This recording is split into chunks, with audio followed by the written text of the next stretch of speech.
the Celtics and the Sixers in a rivalry battle during the first round of the playoffs Saturday, and it was very one-sided.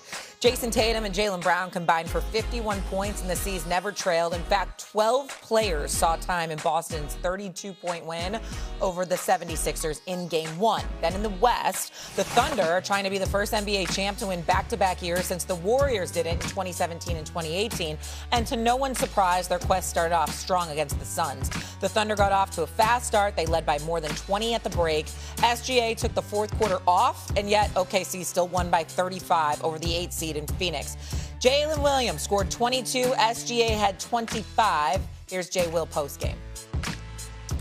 Not going into like game ones being like, all right, let's just blow them out. You know, it's just more like, how hard can we play to set the tone for that? For us, not even for the Suns. It's like, let's set a tone of like what's expected from the first guy to the 15th man. All right, Brian Windhorst back here with us on First Take. More impressive blowout. Was it the Thunder or was it the Celtics, Stephen A? It's a hard call, believe it or not, because I'm in awe of the OKC Thunder and the well-oiled machine they are. There's just no dissipation. There's no drop-off in terms of their effectiveness, in terms of their energy, in terms of, you know, they don't walk around like they have something to prove. They just do it. You know, it's like it's almost nothing to them. They just do it. The Boston Celtics, however, to me, is the answer to this question.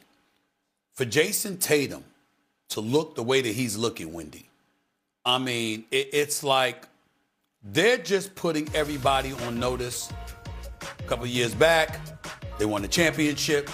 They beat Dallas. Last year, dropped off, got upset by the New York Knicks. They're just letting everybody know, you know what, that was an aberration. That ain't us. You understand? And they're playing like a team that wants the New York Knicks, you know, and want everybody. They want all the smoke. You know, Jaylen Brown's going to do what he did. He did it last night. And Jason Tatum, you know, just continues to ascend and shows that he's getting healthy and finding his rhythm. They go to a 35-point lead. You got Coach Mazzulla playing all 12 players. 12 players rather. You just see this kind of stuff going on with them, and you're just saying, you know, Boston is clearly looking like the team to beat in the Eastern Conference, and they're putting everybody on notice. You know, they're on a collision course with the New York Knicks in the second round, and they intend to be ready and to make amends for what happened last week. That's the kind of message they sent to the Philadelphia 76ers. Whatever rivalry traditionally we have against this franchise, that is not the case this year. They are not on our level. Don't you think for a second that they are. Talking about the Sixers. That's what they did yesterday.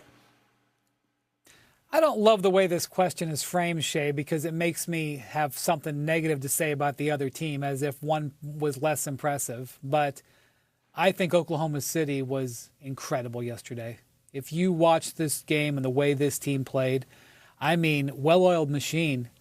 Holy Moses. Like, tell me how someone's beaten them 4 out of 7. Now, look, you see something happen in April, things can be very different by mid-May, much less mid-June, okay? We all know that. We have experience watching playoff basketball. That's what the Thunder have as well. Stephen A., the points off turnovers in this game, and the reason I pick this obscure stat, points off turnovers, it's, you know, you can use a lot of different stats to make a lot of different cases, but the points off turnovers stat is an important one to tell you how the Thunder are functioning, because their entire strategy is based on having more possessions than the opposition. So when the points off turnovers is like the dipstick on how that's going. As you would say, I mean, damn. 34-2. 34-2. Everybody that they put on the court was in its exactly correct defensive position at all times. Every rotation was crisp. Sub, immediately come in. Defensive rotation crisp. One player is causing hell. They bring in another player. He causes hell. They bring in another player. He causes hell. I mean, it's incredible to watch. Their average margin of victory in the first round at home last season, they're in the West playoffs, was 29 points. They do this on the regular. They beat teams' heads in, at the start of series to set the tone, as Jalen Williams just said. They've been doing it for years. They win by 35 yesterday. So you are exactly correct about Jason Tatum. I thought Peyton Pritchard had a good game. The Celtics bench completely dominated the 76ers bench. It was 16-4 in three-point shooting. That is the centerpiece. That's the Celtics game plan. But when you talk about the way that the Thunder executed and how ready they are, fully healthy, they were extraordinarily impressive as a defending champ yesterday. Well, I will say this. Over the last 8 games, Jason Tatum is averaging 25, 11, and 7. That's what he's been doing. And this was his quote after the game. I'm still rehabbing. Yes. I still attack rehab every single day, except for when we have off days. He's still rehabbing. That's why I said what I'm saying, Wendy. I'm looking at Oklahoma City. It's incredibly impressive, but I'm thinking about a Phoenix Suns team that's ill-equipped to go up against them, and it is what it is. Not to say that Philly is equipped to go up against Boston, because we know that's not the case.